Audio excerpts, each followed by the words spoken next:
Question for you. What does power turbine generation and your money have to do with each other? Well, find out today on Money Match.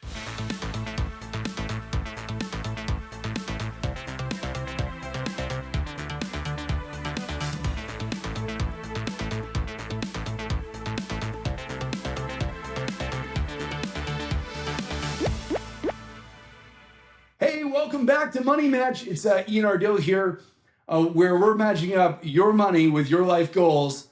We're here today with Darren Krissie, who is the founder and CEO of Skyward. Welcome to the program. Thanks, Ian. Excited to be here. Darren, this is a new environment for me because typically I'm always talking to people from coast to coast, right around Canada. And Darren, you're live here in our office. Thanks for coming to Toronto. It's exciting to be here. I've got a great story to share and looking forward to tell you guys a little bit about myself. Yeah, well, so Darren, great lead in. Tell me a little bit about your journey because Darren, I think one of the things that makes you incredibly unique is that I can't really pigeonhole your career path. It's been a little bit of a diverse portfolio, so to speak. You once described it to me from as Armani all the way to Birkenstocks to steel-toe shoes. Tell me about that experience. Well, in some respects, it's been entrepreneurial since I've been 19 years old. My family and I were in the jewelry business from the time I was 19 till about 26. We had 2 stores. We sold those stores. And then I evolved. I had moved to Calgary at the time, and I was interested in getting into business again. I wasn't really sure what I was going to do. And I walked into a health food store in Calgary called Community Natural Foods. And I could just smell the health and wellness and said, this is what I want to do. And that was the sort of the Armani to the Birkenstock side of it. And so really over a period of 14 years, because it took me about 4 years to get it started, I wanted to do a roll up in the natural food space. And there was no one really consolidating smaller natural food stores. Whole Foods was in the United States and Wild Oats doing 30, 40, 50,000 square foot stores and larger. But no one was really looking at the smaller footprint stores like the 3 to 10,000 square foot. And so it took me about 4 years. I had to be undeniably just entirely focused on that. There's always a lot of people that didn't believe in what I was trying to achieve. But we got it launched off the ground, and we grew it from one store in Edmonton called Terra Natural Foods doing $1.6 million to over $100 million in about 10 years. Wow. So that was an amazing journey. Really enjoyed it. And then after I left Planet Organic, for various reasons, I ended up getting into the steel business. Because it's absolutely logical to go from jewelry to organic food and then to steel. Absolutely. I hear that story all over and over again of that transition. No, I there is this element in which, managing profitable businesses and dealing with the growth of businesses is a very unique skill set. And that's kind of how you kind of cut your teeth, so to speak. Yeah. So it's been an amazing journey. I've owned GT now for 14 years. And then about 3 or 4 years ago, I wanted to create something to give myself an exit strategy in GT. And the best way to do that, I thought, was why don't I set up a little small fund where we can acquire some more industrial companies. And we created Skyward Equity Partners, by business owners for business owners, because the team is all sort of entrepreneurial and operational driven. We're not finance people, which a lot of private equity firms can be sort of started by finance people. Our approach was more operational driven. So we started the fund. We own 3 companies in the portfolio. The last company we bought was called Interpro Technical Services, which sort of took us down a different path where we've pivoted the fund a bit. And I'll go into that in detail a little bit later, but really at the end of the day, the goal is still an entrepreneurial driven company with 3 portfolio businesses in it right now. Amazing. Darren, I want to dig into Skyward in a moment, but I'm wondering if you can just tell me a little bit about Darren, the man, and tell me, like, one of the things that I know about you is that obviously health and wellness is something that's important to you. Yeah. I actually played pickleball with you one time, and We did. and I don't know if you can tell with the camera angles, but I am younger than Darren. You can't tell that on the camera. Okay, okay. And but what I can tell you is that you're extremely fit, and he's better at pickleball than I am.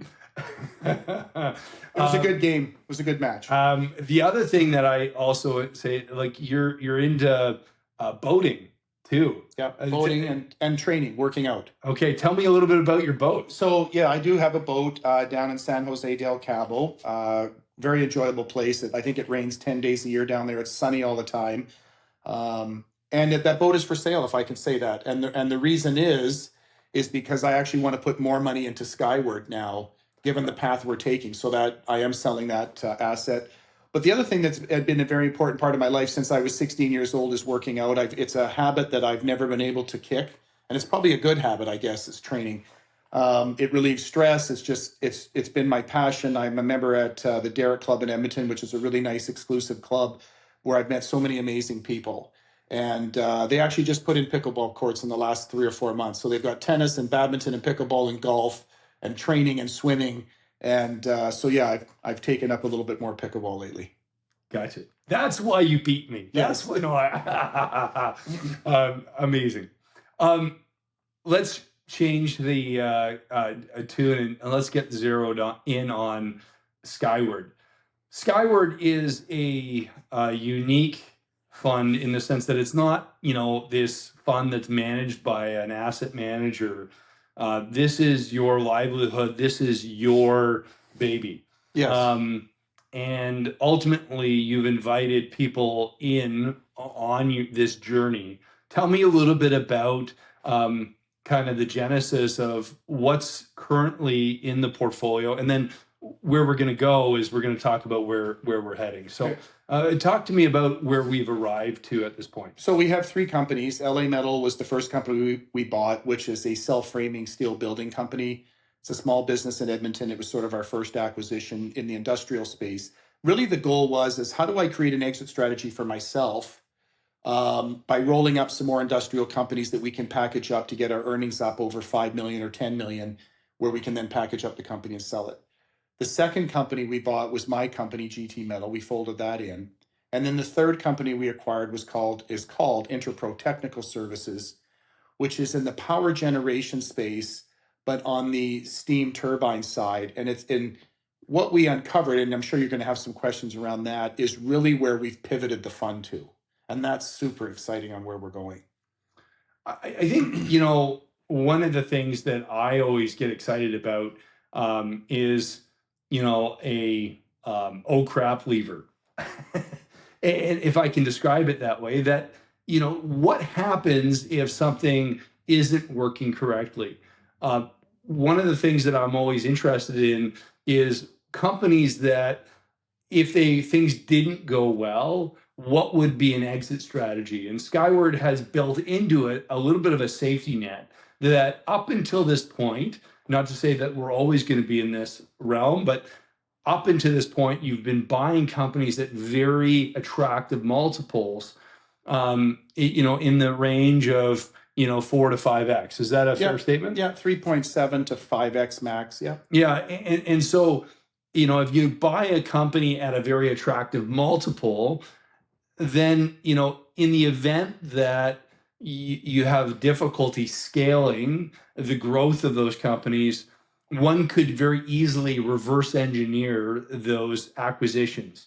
And the other thing that's very attractive of not just doing a true startup, but you're buying operational businesses, is that you're buying that operational cash flow. Yeah. Tell me about that differential, because I think when people get into business, that's not always so intuitive. I find it very interesting that, there's entrepreneurs that get really excited and they spend oodles and oodles of money about their plan and spend time with their lawyers and accountants and beautiful websites, and then the business goes nowhere and flops. And it really comes back to that old adage of cash flow is king. Tell me about that. Is that Well, I mean, we're buying operating companies, which is where the 3.7 to 4x or 5x comes in from. And really, at the end of the day, the goal is buying right to be able to grow those businesses and sell them at an accretive value so that my investors get a return on their money. In the space that we're going to talk about here shortly, which has really gotten us all excited at Skyward on where we're going and where our focus is absolutely phenomenal. It's the same energy. I'm feeling the same energy I had when I realized that the organic food industry on the smaller side needed to be sort of rolled up and consolidated. And that's the same way I feel now about the power generation space on where it's going. And it's a service that's essential, as we all know, electricity, right? When you come home and you turn on your computer or your lights, it's electricity that's giving us that comfort. So let's go there. Tell me about. I'm going to sit on the edge of my chair because I can't do this sitting back, if that's okay.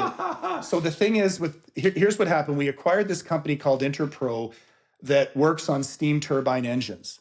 And they work on steam turbine engines primarily, but not entirely, in the pulp and paper industry in Western Canada.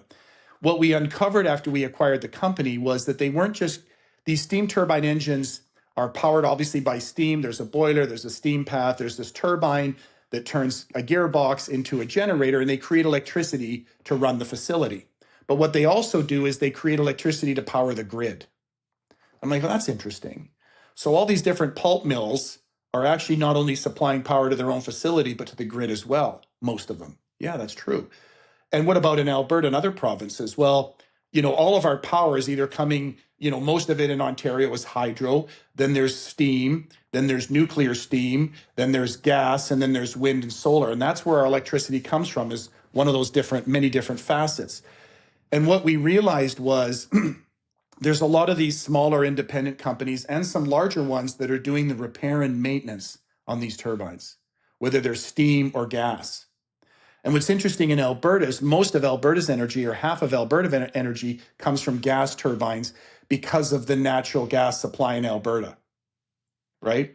So companies like Syncrude, Suncor, CNRL, et cetera, provide energy for their own facilities, but then they also power the grid as well. It's so fascinating because here in Ontario, historically, even the major provincial power generator is known as Hydro One, and hydro refers to, in the name, hydroelectric dams, which power the grid. If you go back to the 60s, the lion's share of Ontario power generation was powered by hydroelectric energy. Now it's actually a much smaller percentage. And it's interesting, like nuclear is now the leading source of power here in Ontario. Right. But I never thought of it as a turbine based. Right. I never did either, until I realized even in the nuclear side, they use the fission process to create steam, which is a more efficient process.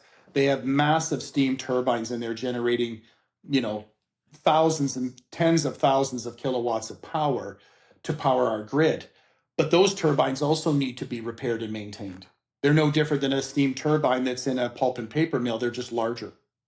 So where the strategic play is, and we're going to talk a little bit about data centers and AI centers, because there's so many data centers and AI centers being built in North America. What's going to power most of those? In many cases, it's going to be power generation packages that are probably gas turbines, as long as they can get their hands on the actual turbines. And what's happened in the market is that, companies like General Electric that manufacture these gas turbines are actually sold out now till 2030 because of the amount of requirements that data centers and AI centers and the grid needs to generate this power. So pause. You're telling me that with all of these data centers that are being on the docket, that are being built, that they are being required because there's not enough power in the grid. They're building their own power banks. In many cases, yes. And we're gathering more data on this to be accurate. But really, at the end of the day, they can't be pulling electricity off the grid with the amount of load they have. They have to be creating their own electricity, right? Fascinating. And it's either through reciprocating generators, which is historically how a lot of electricity was done, or it's through turbines, and it's going to be a gas turbine because it's going to run off natural gas, right? The difference is a gas turbine that would take up the same amount of square footage as a reciprocating generator will generate a significant amount more of electricity than what a reciprocating generator can. So, okay, so you build this data center, and then you build the, this power generation thing and you buy it from GE or Siemens or whoever will do it. And so what you're telling me is obviously this needs to be maintained. Well, and what happens is there's actually a company in Edmonton that I know the CEO of, and we speak quite regularly on the phone and via email. And he's actually got a company that creates power generation packages specifically for these data centers. So he's negotiated turbines through Baker Hughes and then putting them on portable skids with all the right equipment to be able to generate the electricity for some data centers in Texas right now. So the interesting strategic play for Skyward, and this is where this conversation gets very interesting. We're not interested in building data centers. That's not our thing. What we're interested in is repairing and maintaining all those turbines in the power generation space. That's the strategic play for Skyward, and that's where we're going. And it's renewable revenue. It's recurring revenue, and if you're on the service side, in the service side of the business, whether the economy is doing this or this, electricity has to flow. Yeah, you're in the reoccurring revenue streams. Yeah, that's amazing. Yeah, so I think it's a very intelligent strategic play for myself and my investors to be in because it's a long-term play. Data centers, there's a hype over building them now. They're eventually going to plateau and stagnate a little bit because the market's going to get saturated. What's going to be, who are the companies that are going to be successful after that massive build out? Repair and maintenance companies.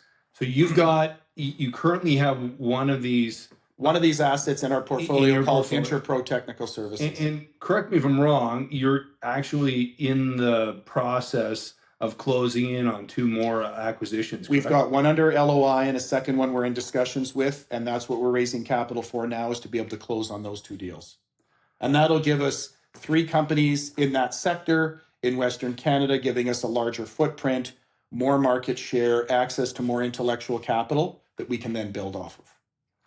So, Darren, I'm wondering if you can just talk to us, for those that are perhaps listening, before they're wanting to kind of dive in for a little bit more information. I'm wondering if you can just highlight for me, how can one be involved? Can they use registered funds? Can they use like open funds? Like how can somebody invest in your? So in Skyward, we can accept accredited funds or funds from accredited investors. We have a minimum of $25,000 investment. Also through, we're set up as a mutual fund trust, so we can accept money in a TFSA or a mutual fund or a RSP, where we have a little bit of a lower threshold of about $10,000. Wow. So again, you don't have to be a multi-millionaire to get involved. Yeah. And then talk to me about, one of the things that I think is really key for somebody to understand. And again, this is not meant to be a investment recommendation to anyone listening, rather just understanding the product a little bit, is understanding that this is not meant to be a quick in and out investment. No.